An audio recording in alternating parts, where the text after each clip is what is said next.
Before we get to that, I know that there are some outstanding bond motions. So Mr.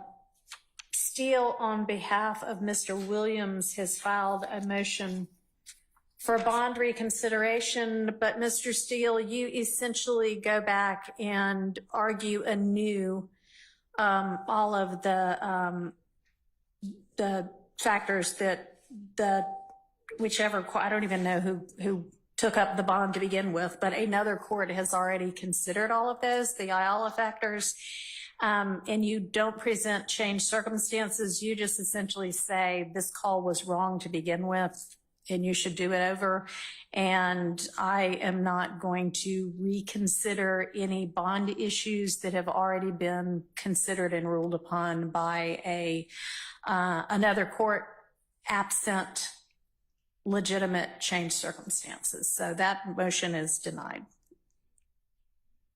Can I address the court? Do you have changed circumstances? Yes. So, okay, go ahead. There weren't any in your motion.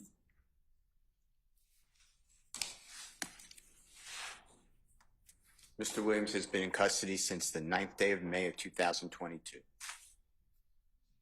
This is in my motion. Or it should be in my motion. He has sat through unnecessary jury selection for months, bringing in over 2,000 people when the jurors were chosen from the first 511. That should not be on him. This is excess. He's now sat here for a month while the antics of Judge Glanville and Lawyer Love and Lawyer Hilton caused him to just wander and squalor in a jail. The case is, God forbid there's a conviction, going to be reversed potentially because these are serious issues, and I've raised them. I've put them to the court. There are issues of confrontation clause violations, prosecutorial misconduct, judicial misconduct, not being present at a critical stage of proceedings. There is no reason to believe that Mr. Williams is fleeing.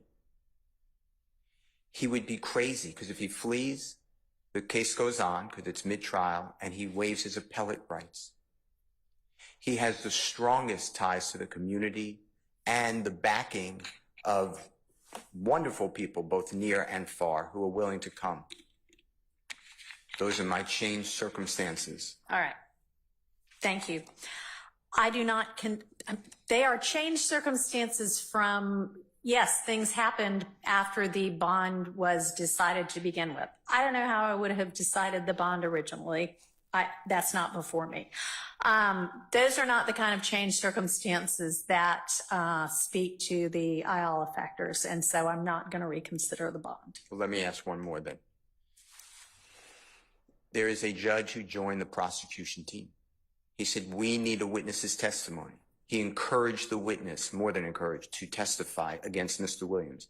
I think that should come anew to the court. All right. Well, that may or may not be a substantive error in these trial proceedings. I've got that under advisement right now, but that also would not be an Ayala type change circumstance. Okay. So I appreciate you presenting this to me, but I'm not going to reconsider bond. Okay. Even though potentially it was not done by a fair tribunal. I don't, so, all right.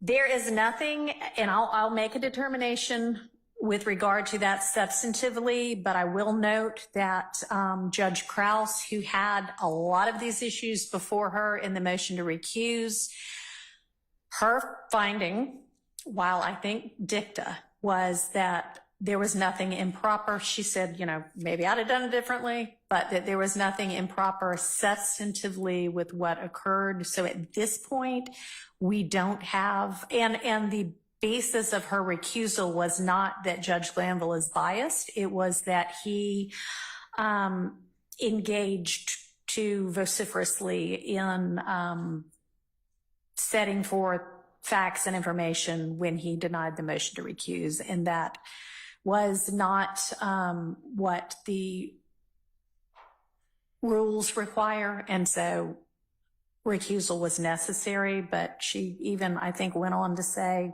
but even with that, I don't, I think he could have continued on unbiased.